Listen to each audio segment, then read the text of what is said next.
اسی طریقے سے یہ سمجھیے کہ جب دین کی اصل حقیقت جو ہے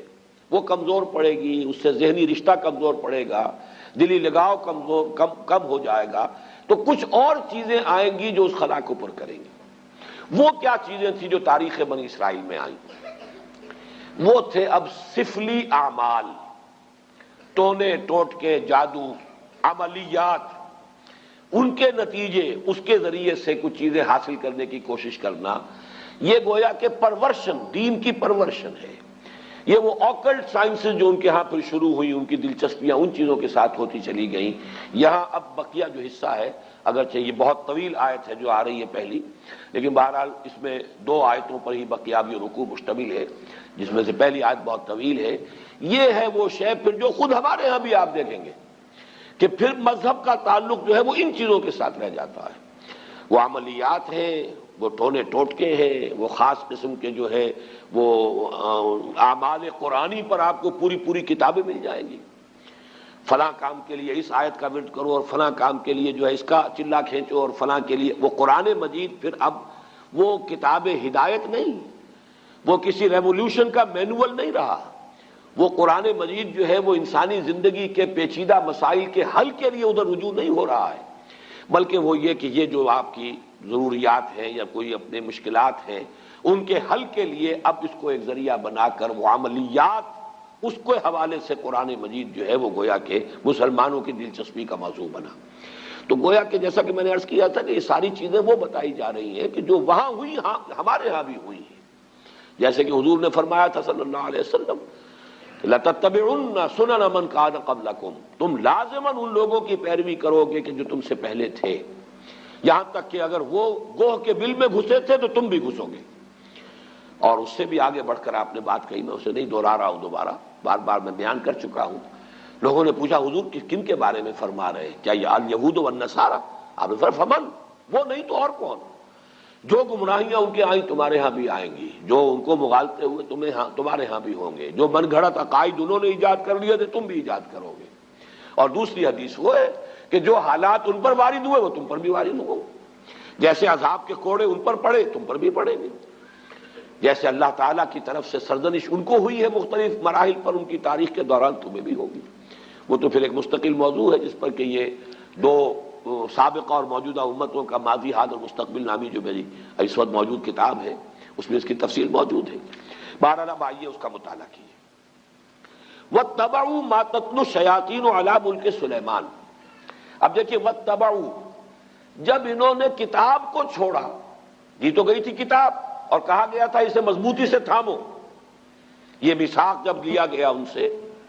خُذُوا مَا آتَيْنَاكُمْ بِقُوَّةٍ، یہ کتاب ہم نے تمہیں دی ہے اسے مضبوطی کے ساتھ پکڑ رکھو۔ جب کتاب کو چھوڑا تو جو خلا پیدا ہوا، وَاتَّبَعُوا مَا تَتْلُو الشَّيَاطِينُ عَلَىٰ مُلْكِ سُلَيْمَانَ، پیروی کی انہوں نے، اتباع کیا انہوں نے اس شے کا کہ جس کی پیروی کر رہے تھے، جس کے پیچھے پڑے ہوئے تھے، جس کا اتباع کر رہے تھے شیاطین، اور شیاطین سے مراد یہاں جنات ہیں، سرکش جنات۔ علی ملک سلیمان، علی ملک سلیمان سے مراد ہے علی عہد ملک سلیمان، سلیمان کی حکومت کے دوران، اس دور میں شیاطین جن چیزوں کے ساتھ دلچسپی رکھتے تھے، جو ان کے معمولات تھے، انہوں نے اس کا اتباع کیا، اس کی پیروی کی۔ اب اس کو نوٹ کر لیجئے کہ چونکہ حضرت سلیمان علیہ السلام کے بارے میں ہمیں معلوم ہے کہ جنات پر اللہ تعالیٰ نے انہیں تسلط عطا کیا تھا، ان کی حکومت اس اعتبار سے تاریخ انسانی میں اس کی کوئی دوسری نظیر نہیں ہے۔ ایک مقام پر قرآن مجید میں ان کی دعا بھی یہ نقل ہوئی ہے کہ اللہ مجھے وہ حکومت عطا فرما جو کسی اور کو تو عطا نہ کرے۔ اللہ تعالیٰ نے ان کی دعا قبول کی ہے۔ تو جہاں تک تو ملکی تعلق ہے، دنیا کی عام سلطنت کے اعتبار سے ان کی سلطنت کو بہت بڑی سلطنت نہیں تھی، ان کی سلطنت کی حدود یہی تھے، دریائے نیل سے لے کر دریائے فرات تک، اور اسی کو یہ لوگ اسی لیے کہتے ہیں کہ ہماری میراث ہے یہ گریٹر اسرائیل جو ہے، وہ نائل ٹو یوفریٹ، یہ ہے ہمارا، یہ علاقہ ہے، یہ ہماری میراث ہے، یہ یہاں پر گریٹر اسرائیل قائم کر کے رہیں گے۔ تو حضرت سلیمان علیہ السلام کی حدود مملکت تو کوئی ایسی لمبی چوڑی نہیں، دنیا میں اس سے بڑی بڑی سلطنتیں رہی ہیں، رومن امپائر اس سے کہیں بڑی رہی ہے، خود مسلمانوں کی سلطنت جو ہے وہ اس کا 20 گنا سلطنت جو ہے وہ تو حضرت عثمان کے زمانے میں ہو گئی تھی رضی اللہ تعالیٰ عنہ۔ اسی طریقے سے یہ سلطنت عثمانیہ جو آٹومان امپائر وہ کہیں بڑی تھی، لیکن یہ کہ اس کی جو نظیر جو نہیں ہے کسی اعتبار سے، جو کنٹرول انہیں ہوا پر دیا گیا، یعنی عناصر فطرت کے اوپر بھی جو کنٹرول دیا گیا، اسی طریقے سے جنات پر جو کنٹرول دیا گیا، اسی طریقے سے حیوانات پر، پرندوں پر، ان کو بھی استعمال کرنا، ان کی بولیاں جو ہیں ان کو بھی سمجھنا، یہ چیزیں ہیں در حقیقت ڈائمنشنز جو ہیں ان کے، جو اللہ تعالیٰ نے اقتدار انہیں عطا کیا تھا، وہ اس کے ڈائمنشنز اتنے ہیں، ملٹی ڈائمنشنل، کہ اس کی کوئی دوسری نظیر نہیں ہے تاریخ انسانی کے اندر موجود۔ بہرحال اسی میں چونکہ یہ جنات بھی تھے، اس وقت گویا کہ انسانوں کا اختلاط ان جنات کے ساتھ رہا ہے، اور ان جنات کے اندر جہاں سرکش تھے، ویسے تو یہ کہ وہ سرکش بھی اس وقت تو ان کے تابع تھے، قرآن مجید میں موجود ہے، مقررین بالاسفاد، وہ زنجیروں کے اندر جکڑے ہوئے ہوتے تھے جبکہ کام ان سے لیا جا رہا تھا۔ وہ تو اللہ تعالیٰ نے خصوصی ایک معجزانہ غلبہ ہے جو حضرت سلیمان علیہ السلام کو ان پر عطا کیا تھا، لیکن ان کا جو اختلاط رہا انسانوں کے ساتھ، اس میں ان شیاطین جن نے یہ عملیات اور سفلیات اور یہ دھندے جو ہے، یہ ان کے ہاں گویا کہ چھوت لگ گئی ان چیزوں کی بنی اسرائیل کو اسی زمانے میں۔ وَاتَّبَعُوا مَا تَتْلُو الشَّيَاطِينُ، یہ لفظ تتلو کو بھی سمجھ لیجئے، یہ تلاوت کا لفظ بھی اسی سے ہے، تلا یتلو تلاوتن، اس کے معنی پڑھنا، اور تلا یتلو تلون، اس کے معنی ہے پیروی کرنا۔ جیسے کہ آتا ہے چاند جو ہے وہ گویا کہ پیچھے پیچھے آتا ہے سورج کے، والشمس وضحاها والقمر اذا تلاها، تلاها سورج کے پیچھے آ رہا ہے، تو اتباع کرنا، پیچھے پیچھے چلنا۔ اور جب ہم تلاوت کرتے ہیں تو گویا کہ دونوں معنی موجود ہوتے ہیں، اس لیے کہ تلاوت میں آپ پڑھ رہے ہیں، وہ تو تلا یتلو تلاوتن ہو گیا، اور تلاوت میں آپ ٹیکسٹ کو فالو کر رہے ہوتے ہیں، بلکہ بعض لوگ جو ہیں تو آپ نے دیکھا ہوگا ان کی انگلی بھی ساتھ ساتھ چل رہی ہوتی ہے، تو گویا کہ وہ ساتھ ساتھ ٹیکسٹ کو فالو کر رہے ہیں، تو یہ دونوں جو مفہوم اس میں شامل ہیں۔ وَاتَّبَعُوا مَا تَتْلُو الشَّيَاطِينُ عَلَىٰ مُلْكِ سُلَيْمَانَ، حضرت سلیمان علیہ السلام کے عہد حکومت میں شیاطین جن چیزوں کے اندر مصروف اور مشغول رہتے تھے، جو ان کے مشغلے تھے، جو ان کی دلچسپیاں تھیں، جس کی وہ پیروی کرتے تھے، اسی کی پیروی کی یہودیوں نے بھی، اور انہی سفلی اعمال کا جو ہے ان کے ہاں چرچا ہو گیا، چلن ہو گیا۔ وَمَا كَفَرَ سُلَيْمَانُ وَلَٰكِنَّ الشَّيَاطِينَ كَفَرُوا، یہاں پر یہ آگے بات بڑھانے سے پہلے اللہ تعالیٰ نے ایک وضاحت فرما دی ہے، اور سلیمان نے ہرگز شرک نہیں کیا، کفر نہیں کیا، بلکہ در حقیقت وہ کفر کرنے والے شیاطین تھے۔ وما کفر سلیمان ولکن الشیاطین کفروا، اور شیاطین تھے جنہوں نے کفر کیا، یعنی اگر اس کی نسبت سلیمان کی طرف کی جا رہی ہے تو غلط ہے۔ آپ کے علم میں ہوگا کہ ہمارے ہاں آج تک بھی یہ جو اعمال وغیرہ ہوتے ہیں نقش سلیمانی کے نام سے خاص تعویذ ہوتے ہیں، یہ وہی روایت چلی آ رہی ہے، حضرت سلیمان علیہ السلام کی طرف منسوب کیا انہوں نے، اور یہودیوں نے خاص طور پر بڑا بڑا ان کے اوپر الزام لگائے ہیں حضرت سلیمان علیہ السلام پر، اور ان کو جادوگر قرار دیا ہے۔ چنانچہ میں یہاں پہ آپ کو مولانا عبد الماجد دریابادی نے جو حوالے دیے ہیں، سلاطین جو ایک یعنی جو چیپٹر ہے تورات کا، اس میں حضرت سلیمان کے بارے میں یہ الفاظ موجود ہیں، اور جب سلیمان بوڑھا ہوا تو اس کی جوروؤں نے اس کے دل کو غیر معبودوں کی طرف مائل کر دیا، اور اس کا دل اپنے خدا کی طرف سے کامل نہ تھا۔ یہ بات حضرت سلیمان کے بارے میں تورات کہہ رہی ہے، معاذ اللہ۔ قرآن مجید میں آپ دیکھیں گے اکثر و بیشتر ایسے جب جملے آ جاتے ہیں کہ جیسے کہ بات چلتے چلتے اچانک ایک بات اللہ تعالیٰ فرما دیتے ہیں، اور اس وقت وہ آدمی کو اگر معلوم نہ ہو تو حیران بھی ہوتا ہے کہ اس بات کے کہنے کی یہاں چندہ ضرورت نہیں تھی۔ جیسے سورہ قاف میں ہے، ہم نے آسمان اور زمین اور جو کچھ ان کے مابین ہے 6 دنوں میں پیدا کیا، وما مسنا من لغوب، اور ہمیں کوئی تکان نہیں طاری ہوئی، ہم پر کوئی تکان طاری نہیں ہوئی۔ مسلمان اس کو پڑھتے ہوئے حیران ہو جائے گا کہ کون شخص ہوگا جو یہ گمان کر سکتا ہے کہ اللہ کو تکان بھی لاحق ہو سکتی ہے۔ تو ایسی بات کی تردید کی ضرورت کیا ہے؟ یہ بات کھلتی کب ہے؟ جب آپ تورات پڑھیں، وہاں لکھا ہوا ہے کہ اللہ تعالیٰ نے آسمان اور زمین 6 دن میں پیدا کیے اور 7ویں دن آرام کیا۔ اب یہ جو آرام کا تصور ہے، یہی ہے در حقیقت ویکینڈ جو چلا آ رہا ہے ان کے ہاں، یہ 6 دن کام کرو 1 دن آرام کرو، یہ تصور پوری مغربی تہذیب کا ویکینڈ کا تصور یہ ہے کہ اللہ نے بھی آسمان اور زمین 6 دن میں پیدا کیے اور پھر 7ویں دن جو ہے اس نے آرام کیا، گویا کہ تکان لائق ہوئی۔ وہاں پر اب وہ چلتے چلتے وَلَقَدْ خَلَقْنَا السَّمَاوَاتِ وَالْأَرْضَ وَمَا بَيْنَهُمَا فِي 6 أَيَّامٍ وَمَا مَسَّنَا مِن لُغُوبٍ، ہمیں کوئی تکان طاری نہیں ہوئی۔ اسی طرح کا معاملہ یہاں ہے کہ چونکہ تورات کے مرتبین نے یہ سب کچھ کیا ہے، حضرت سلیمان علیہ السلام کے بارے میں تو میں آپ کو ایک اور جملہ سناتا ہوں، کیونکہ امام طبری نے اپنی اس جو ان کی علامہ ابن جریر طبری نے اپنی تفسیر میں اس کو نقل کیا ہے، وہ بھی میں سناؤں گا، لیکن ایک دوسرا اور بھی قول جو مولانا عبد الماجد دریابادی نے نقل کیا ہے، سو از بس کہ اس کا دل خداوند اسرائیل کے خدا کی جانب سے برگشتہ ہوا، اس لیے خداوند سلیمان پر غضبناک ہوا اور اس نے اسے حکم دیا تھا کہ وہ اجنبی معبودوں کی پیروی نہ کرے، پر اس نے اپنے خداوند کے حکم کو یاد نہ رکھا۔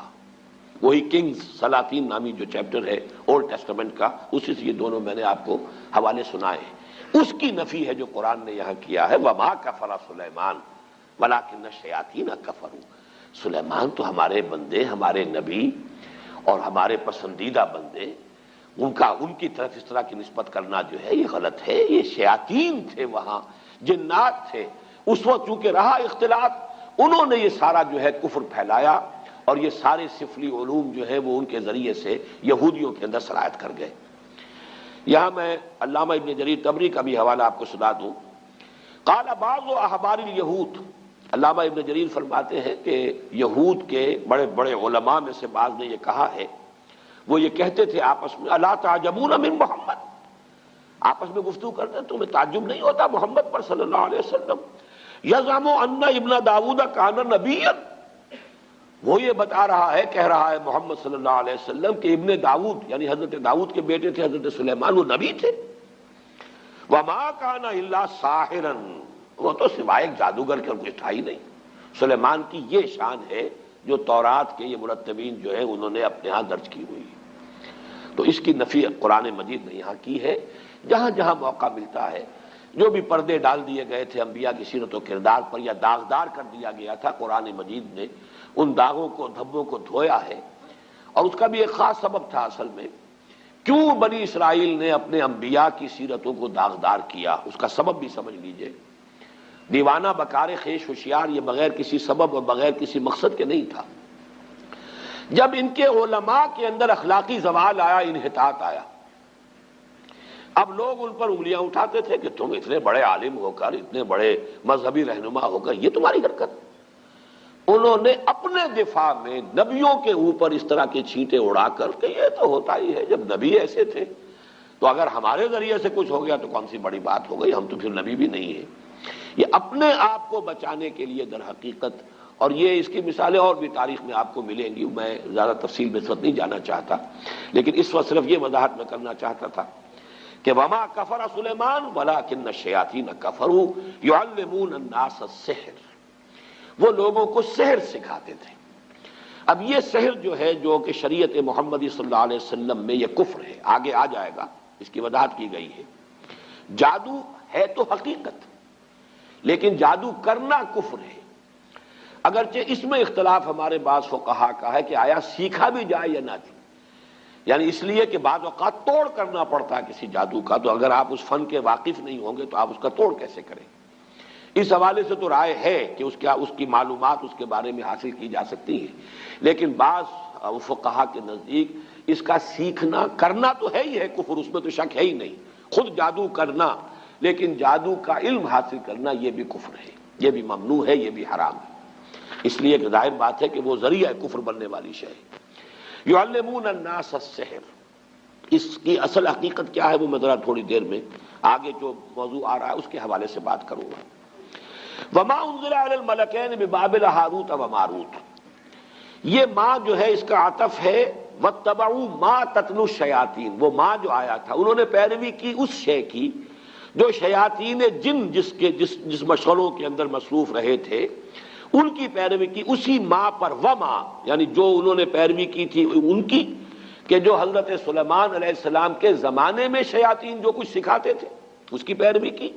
وما انزل علی الملکین ببابل ہاروت و ماروت، اور پیروی کی انہوں نے اس کی جو نازل کیا گیا 2 فرشتوں پر جو ہاروت اور ماروت تھے بابل میں۔ یہاں پہلے میں چاہتا ہوں کہ جو مختلف آراء ہیں وہ بیان کر دوں۔ یہ ملکین جو ہے لام کے زبر کے ساتھ، یہ ہے ہماری جو معروف اور مشہور قرات ہے، دو فرشتے۔ لام کی زیر کے ساتھ اس کے معنی ہو جائیں گے دو بادشاہ۔ یہ دونوں قراتیں سلف میں موجود ہیں۔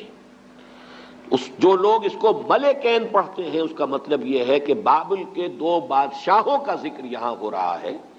کہ ان کا یہ شغل تھا، جو بھی تھا، جس کا تذکرہ میں بعد میں کروں گا کہ کیا شغل تھا، لیکن ابھی صرف یہ نوٹ کر لیجئے کہ ہمارے ہاں کی مشہور قرات ملکین ہے، اور تقریباً مفسرین کا اجماع اس پر ہے کہ ملکین ہے، یہ فرشتے ہیں دو کہ جو بابل میں اتارے گئے تھے۔ وما انزل علی الملکین ببابل ہاروت و ماروت، اگر تو ملکین پڑھا جائے اس کو دو بادشاہ تو پھر اشکال بہت سے رفع ہو جاتے ہیں، پھر بہت سی چیزیں جو ہیں جو مسائل اس میں پیدا ہوتے ہیں تفسیری، ان کا حل ہو جاتا ہے۔ لیکن جیسا کہ میں نے عرض کیا، اگرچہ یہ قرات ہمارے ہاں ہے لیکن اکثر مفسرین کا اجماع یہی ہے کہ یہ ملکین ہی ہے اور یہ مراد اس سے فرشتے ہیں۔ بابل در حقیقت قدیم نام ہے ملک عراق کا، پورے ملک کا نام بھی بابل، اور اس کا جو صدر مقام تھا وہ بھی بیبیلونیا، وہ بھی بابل تھا۔ اسی کے نام سے پورا ملک جو ہے وہ پہچانا جاتا تھا۔ آج بھی اگر آپ مصر میں جائیں گے تو قاہرہ کو مصری مصر کہتے ہیں، مصر اصل میں قاہرہ ہے۔ گویا کہ اگر کسی سے پوچھا کہاں جا رہے ہیں، اگر آپ نے کہیں اسماعیلیہ میں یا کہیں اسکندریہ میں پوچھا کہاں جا رہے ہیں، مصر، یعنی مصر جا رہا ہوں، حالانکہ وہ مصر ہی میں ہے اس وقت، لیکن یہ کہ وہ قاہرہ کو مصر کہتے ہیں۔ اسی طریقے سے یہ بیبیلونیا، یہ بابل جو ہے یہ پورے ملک کا نام بھی تھا اور اس صدر مقام کا بھی۔ یہ صدر مقام جو ہوتا تھا یہ آج کے بغداد سے 60 میل جنوب میں اسی دریائے فرات کے کنارے پر یہ شہر آباد تھا بیبیلونیا۔ تو در حقیقت وہاں چونکہ اب یہ ذہن میں رکھیے کہ فلسطین مغرب میں ہے، شام کا علاقہ ہے، یہ عراق جو ہے یہ اس کے مشرق میں ہے، اس سے مشرق میں پھر ایران ہے۔ ان تین ملکوں کے ساتھ جو ہے معاملہ رہا ہے یہود کی تاریخ کا، کہ یہود پر جب نیبوکڈنیزر جو تھا وہ بادشاہ تھا بیبیلونیا کا، عراق کا، اس نے حملہ کیا تھا 6 صدی قبل مسیح میں، اور اس کے بعد جو اس نے یہ یوں سمجھیے کہ تقریباً حضرت سلیمان علیہ السلام کے 300 برس بعد، حضرت سلیمان کا زمانہ تو یہ تو گویا کہ تاریخ بنی اسرائیل کا جو ان کا گولڈن پیریڈ ہے، سنہری دور، اس کا نقطہ عروج ہے حضرت سلیمان کا دور۔ حضرت سلیمان کے انتقال کے ساتھ ہی ان کی مملکت 2 حصوں میں تقسیم ہو گئی، 2 بیٹوں کے مابین، ایک شمالی اس کا نام اسرائیل تھا اور ایک جنوبی اس کا نام یہودا تھا۔ یہ 2 مملکتیں بن گئی حضرت سلیمان کے انتقال کے فوراً بعد۔ زوال شروع ہوا، پہلے وہ اسرائیل تباہ ہوا، پھر یہ یہودا بھی جو ہے تباہ ہوا ہے نیبوکڈنیزر کے ہاتھوں، اور ہیکل سلیمانی مسمار ہوا، 6 لاکھ آدمی اس نے قتل کیے یہودی، 6 لاکھ کو قیدی بنا کر لے گیا۔ یہ جو قیدی بنا کر لے کر گیا ہے، اور یروشلم میں ایک متنفس باقی نہیں رہا۔ یہ کیپٹیوٹی کا دور جو تھا، اس دور میں انہوں نے جو عراق میں جادو والا معاملہ تھا یہ وہاں پر جا کر سیکھ لیا۔ گویا کہ 2 آتشا ہو گیا یہودیوں کا معاملہ، یہ جنتر منتر، جادو، عملیات، سفلیات، آکلٹ سائنسز ان کی جتنی تھی۔ ایک تو یہ کہ جو پہلے سے فلسطین میں موجود تھا یہ معاملہ، یہ انہوں نے وہاں سے شروع کیا۔ حضرت سلیمان کے زمانے میں ان جنات سے سیکھ لیا۔ اب ظاہر بات ہے کہ مکھی کی سرشت ہے، وہ گندگی پر بیٹھتی ہے، جن کی مزاج کے اندر گندگی ہے وہ تو جہاں سے بھی ہوگا گندگی اس کو حاصل کر لیں گے۔ حضرت سلیمان کے زمانے میں وہ شیاطین جن سے حاصل کیا۔ اب کیپٹیوٹی کے دور میں انہوں نے مزید جو ہے عراق میں بھی جو بہت بڑا گڑھ تھا اس قسم کی چیزوں کا، وہاں سے بھی انہوں نے سیکھا۔ تو گویا کہ یہ تمام چیزیں ان کے اندر رچ بس گئیں، ان کی شخصیتوں کے اندر، ان کے مزاج میں، جسے ہم محاورے میں کہتے ہیں گھٹی میں پڑ گئی۔ وما انزل علی الملکین ببابل ہاروت و ماروت، اور انہوں نے پیروی کی اس کی جو نازل کیا گیا 2 فرشتوں پر جو بابل میں تھے، ہاروت اور ماروت۔ اب یہ کہ وہ کیا نازل کیا گیا اس مسئلے کو سمجھ لیجئے۔ ایک رائے تو یہ ہے ہمارے ہاں، ایک تو خیر قصہ بیان ہوتا ہے، وہ قصہ تو ہمارے اکثر مفسرین نے، وہ یہود کی خرافات میں سے ہے، اس کو سب نے رد کیا ہے، لہذا میں اس کا تذکرہ بھی نہیں کرنا چاہتا۔ عام طور پر جو بات کہی جاتی ہے وہ یہ ہے کہ اللہ تعالیٰ کی چونکہ ایک سنت ہے کہ کسی قوم پر عذاب سے پہلے پھر آخری امتحان، کوئی آخری ٹیسٹ، آخری فتنہ کہ جس سے ان کے اندر کتنی کچھ خباثت آ چکی ہو وہ ظاہر ہو جائے. اس کے لیے آزمائش کے لیے اللہ تعالیٰ مختلف صورتیں پیدا فرماتے ہیں. جب ان کے ہاں ان چیزوں کا رواج بہت ہو گیا تو اللہ تعالیٰ نے 2 فرشتوں کو انسانی شکل میں بھیجا، اور وہ فرشتے جو ہیں وہ ان کو کچھ وہ جادو وغیرہ کی تعلیم دیتے تھے، لیکن کہہ دیتے تھے دیکھو یہ کفر ہے، ہم فتنہ ہیں، مت سیکھو. لیکن یہ کہ اگر سیکھنا چاہتے ہو تو ٹھیک ہے، اگر تمہاری طلب یہی ہے، تاکہ معلوم ہو جائے کہ ان کی طلب کس شے کی ہے، ان کی اپنی فطرت کس درجے مسخ ہو چکی ہے. اتمام حجت کے لیے کہ بات واضح ہو جائے، جیسے کہ قرآن مجید میں آتا ہے مختلف مواقع پر کہ اللہ تعالیٰ ان کی رسی دراز کر رہا ہے. کیوں کر رہا ہے؟ تاکہ جو ان کا خبث باطن ہے پورے طور پر ظاہر ہو جائے، تاکہ پھر یہ پوری طرح سزا کے مستوجب ہو جائیں، مستحق ہو جائیں. جو سزا ملے وہ واقعتاً ثابت ہو کہ یہ ان کی خباثت اسی درجے کی تھی کہ اتنی سزا انہیں ملنی چاہیے تھی. اس معنی میں گویا کہ آزمائش کے طور پر، چنانچہ یہاں کے الفاظ پڑھ لیجئے، وَمَا يُعَلِّمَانِ مِنْ أَحَدٍ، اور وہ نہیں سکھاتے تھے کسی کو کچھ بھی، حَتَّى يَقُولَا، یہاں تک کہ وارن کر دیتے تھے، إِنَّمَا نَحْنُ فِتْنَةٌ فَلَا تَكْفُرْ، ہم فتنہ ہیں، آزمائش ہے، تو تم کفر مت کرو، کفر مت سیکھو، کفر سے دلچسپی نہ رکھو. لیکن ان کا حال کیا تھا؟ فَيَتَعَلَّمُونَ مِنْهُمَا، وہ سیکھتے تھے وہ لوگ ان دونوں سے، ان فرشتوں سے، مَا يُفَرِّقُونَ بِهِ بَيْنَ الْمَرْءِ وَزَوْجِهِ، جس سے تفریق کر سکیں وہ کسی شخص اور اس کی بیوی کے مابین. اب سفلیات کا علم جو ہے وہ تو آپ کو معلوم ہے آج بھی جادو ٹونے ٹوٹ کے انہی چیزوں میں چلتے ہیں. کسی کے گھر کو اجاڑنا ہے، کسی کے ہاں اولاد نہیں ہو رہی ہے تو وہ دوسرے کے ہاں کی اولاد جو ہے وہ بھی اس کو کھل رہی ہے، اس عورت کو، اس کی اولاد مر جائے اور مجھے اولاد جو ہے وہ مجھے ہو جائے. یہ سارے ٹونے ٹوٹ کے جو عورتوں کے چل رہے ہوتے ہیں وہ اکثر و بیشتر انہی چیزوں کے اندر ہے. قرآن مجید نے بھی وہی جو سب سے زیادہ دکھتی ہوئی رکھ تھی اسی کو پکڑا ہے. فَيَتَعَلَّمُونَ مِنْهُمَا مَا يُفَرِّقُونَ بِهِ بَيْنَ الْمَرْءِ وَزَوْجِهِ، بجائے اس کے کہ گھروں کو آباد رکھیں، گھر ہنستا بستا ہے، شوہر اور بیوی کے مابین موافقت ہے، یگانگت ہے، گھر آباد ہے، تو بجائے اس کے کہ وہ اس کو دیکھ کر جو ہے خوش ہو، اس کے اندر کوئی فساد پیدا کرنا، کوئی اختلاف پیدا کرنا، ان کے درمیان کوئی دنگا اور لڑائی کی شکل پیدا کرنا، تفرقہ پیدا کر دینا. یہ بھی ہو سکتا ہے کہ کوئی شخص جو ہے کسی عورت کی سے خود شادی کا خواہش مند ہو اور اس کے لیے اس نے یہ سارے جو ہے ہتھ کنڈے کیے ہو. ما یفرقون بھی، اب بھی جو تعویذ بکتے ہیں محبوب قدموں میں آ کر گرے گا، تو وہ تو تعویذ جو ہے وہ انہی چیزوں کے لیے، تو وہ یہ تعویذ و گنڈوں کا کام جو ہے سب سے زیادہ جو اس میں ہاٹ کیکس کی طرح بکنے والے ہیں وہ تو ظاہر بات ہے اسی دھندے سے متعلق ہے. وما هم بضارین بہ من احد الا باذن اللہ، حالانکہ نہیں تھے وہ ضرر پہنچانے والے کسی کو اس کے ذریعے سے مگر یہ کہ اللہ کے حکم سے. توحید کا تقاضا یہ ہے کہ کسی شے میں کسی تاثیر کو مستقل نہ مانا جائے جب تک کہ اللہ کا اذن نہ ہو. کسی شے میں تاثیر ہونا یہ اور چیز ہے. اللہ تعالیٰ نے آگ میں تاثیر رکھی ہے کہ وہ جلاتی ہے، لیکن اس کا جلانا بالفعل اللہ کے اذن پر منحصر ہے. اللہ نہیں چاہے گا نہیں جلائے گی آگ. تو اگر آگ سے اس کی صفت منفک ہو سکتی ہے، جدا ہو سکتی ہے، تو ظاہر بات ہے اور چیزیں جتنی بھی ہیں ان میں تاثیرات تو ہیں، لیکن ان تاثیرات کا بروئے کار آنا،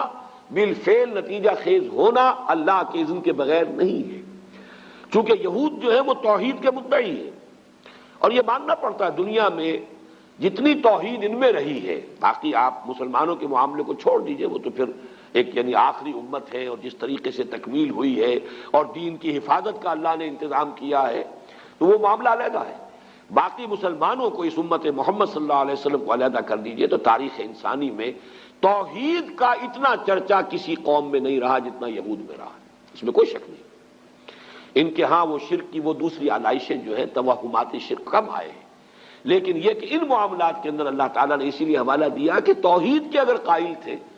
تو اس کا تو نتیجہ یہ نکلنا چاہیے کہ کسی شے میں کوئی تاثیر بغیر اذن رب اس کا کوئی ظہور نہیں ہو سکتا، نتیجہ خیز نہیں ہو سکتی. لہذا ان معاملات کے اندر دلچسپی لینا در حقیقت توحید کے منافی ہے.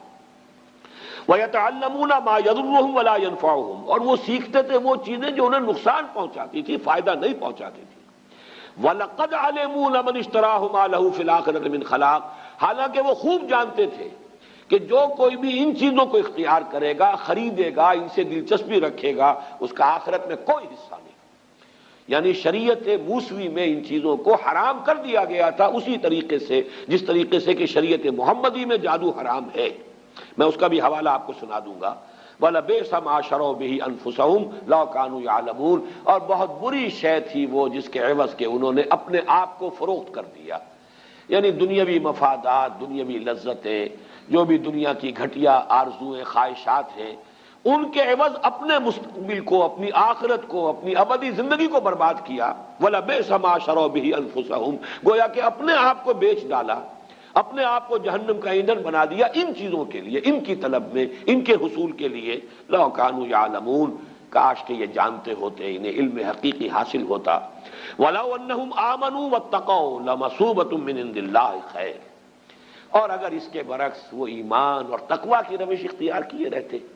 اب یہ گویا کہ مجھ سے اور آپ سے بھی کہا جا رہا ہے اور امت مسلمہ سے کہا جا رہا ہے کہ بجائے ان چیزوں میں دلچسپی رکھنے کے، اگر ایمان، تقویٰ، جہاد، احسان، جو اللہ نے دین کے لیے، جو یہ مقامات جو ہیں، مقامات بلند جو تمہارے لیے جن کا راستہ کھول دیا ہے، ان کی طرف توجہ رکھو، ان گھٹیا چیزوں کی طرف کوئی میلان نہ ہو، کوئی توجہ نہ ہو۔ وَلَوْ أَنَّهُمْ آمَنُوا وَاتَّقَوْا لَمَثُوبَةٌ مِّنْ عِندِ اللَّهِ خَيْرٌ، تو جو بدلہ اور ثواب اور اجر اللہ کی طرف سے ملتا کتنا بہتر ہوتا۔ لَوْ كَانُوا يَعْلَمُونَ، کاش کہ انہیں معلوم ہوتا۔ میں نے وہ جو عام اس کی جو ایک تفسیر ہے اس کے حوالے سے تو یہ بات پوری کر دی۔ اس موضوع پر یہ کہ کیا چیز تھی جو نازل کی گئی تھی فرشتوں پر، ہاروت اور ماروت پر، اگر انہیں فرشتے ہی مانا جائے جیسا کہ اکثر مفسرین کا اجماع ہے۔ اس موضوع پر میں سمجھتا ہوں کہ مولانا امین احسن اصلاحی صاحب نے جو رائے ظاہر کی ہے وہ بہت مضبوط ہے، قوی ہے، اور وہ یہ ہے کہ اصل میں ایک علم وہ بھی ہے جسے ہم کلمات کی تاثیرات کا علم کہتے ہیں، روحانی اثرات، جیسے مادی چیزیں ہیں، میٹر ہے، فزیکل کمپاؤنڈز ہیں، کیمیکل کمپاؤنڈز ہیں، ہر شے کی اپنی پراپرٹیز ہیں، ان کی تاثیرات ہیں۔ ایسے کلمات کے بھی کچھ خواص ہیں، جیسے آپ کو معلوم ہے ساؤنڈ ہے، آواز ہے، اس کی اپنی ایک تاثیر ہے۔ ایک آواز ہے کہ جس سے طبیعت کے اندر انشراح پیدا ہو جاتا ہے، خوشی ہوتی ہے۔ آخر یہ موسیقی میں کیا ہوتا ہے؟ وہی آواز ہے، کسی اور آہنگ میں آئی ہے، دل افسردہ ہو جاتا ہے، غم کی کیفیت طاری ہو جاتی ہے آواز۔ آواز ہی کی تاثیر وہ بھی ہے، آواز ہی کی تاثیر یہ بھی ہے۔ اسی طریقے سے کلمات، ان کی کچھ تاثیرات ہیں۔ ایک تو معنی ہے، اس لفظ کے یہ معنی ہے، اس لفظ کے یہ معنی ہے، اس لفظ کے یہ معنی ہے، اس لیے کہ ہم نے ان الفاظ کو وضع کیا ہے کچھ چیزوں کا مسمى بنا کر، یہ گھڑی ہے، یہ اینک ہے۔ لیکن یہ کہ ان کلمات کی کوئی روحانی تاثیرات بھی ہیں بالفعل، ان کا انکار نہیں کیا جا سکتا۔ ان تاثیرات کا استعمال ہے کہ جو ان اعمال کے اندر ہوتا ہے، ان تاثیرات کو، ان کی جو ظاہر بات ہے کہ اسی کو غلط استعمال جادو کی شکل میں ہوتا ہے، انہی کلمات کا استعمال ہے، ان کے اندر تاثیرات ہیں، ان کا ایک استعمال جادو کے لیے ہو رہا ہے۔ لیکن ایک زمانے میں ضرورت پیش آتی ہے، مختلف دور میں، جیسا کہ ہندوستان میں بھی ہمیں معلوم ہے کہ ایک حد تک یہ علم بھی دیا گیا یا لوگوں نے حاصل کیا دشمنوں کا اور مخالفوں کا توڑ کرنے کے لیے۔ ہندوستان میں جوگی، سنیاسی، انہوں نے جو بھی نفسیاتی ایکسرسائزز کی ہوئی تھی، جس طرح کی جو بھی چلہ کشی کی ہوئی تھی، اس سے جو بھی لوگوں کے اوپر اپنی روحانیت کا ایک جو ہے وہ فسوطاری کیا ہوا تھا، روب ڈالا ہوا تھا۔ اب ظاہر بات ہے کہ اس روب کو توڑے بغیر یہاں ہمارے صوفیہ اسلام کی تبلیغ نہیں کر سکتے تھے، لہذا انہوں نے ان چیزوں کا علم حاصل کیا ایک درجے میں، اور ان کو حاصل کر کے اور پھر ان کا جو ہے مقابلہ کر کے اور انہیں اس میدان میں بھی شکست دی، اور اس کے بعد یہ ہے کہ ان کے لیے راستے کھل گئے کہ پھر انہوں نے دین کو سمجھا اور دین کی طرف آئے، اور جو اصل دین ہے اس کی تعلیم بھی ان تک پہنچ گئی۔ اسی طریقے سے آپ کو معلوم ہے ہندوستان میں یہ قوالی کا رواج کیوں ہوا؟ ہندو مزاج کے اندر یہ موسیقی جو ہے وہ ان کے مذہب کے ساتھ گندھی ہوئی ہے، رچی بسی ہوئی ان کے مزاج کے اندر، اس کے حوالے سے وہ ان کی پوری عبادات بھی جو ہے وہ بھجن ہے یا جو اور جس طریقے سے ہے، وہ ان کے ہاں اس درجے ان کی طبیعت ثانیہ بن چکے تھے کہ اس ذریعے سے ان تک بات پہنچانے کے لیے کچھ لوگوں نے اس راستے کو بھی اختیار کیا۔ اگرچہ وہ شروع میں جو یہ قوالی ہوتی تھی اس میں یہ مزامیر نہیں ہوتے تھے، انسٹرومنٹل میوزک نہیں تھا، وہ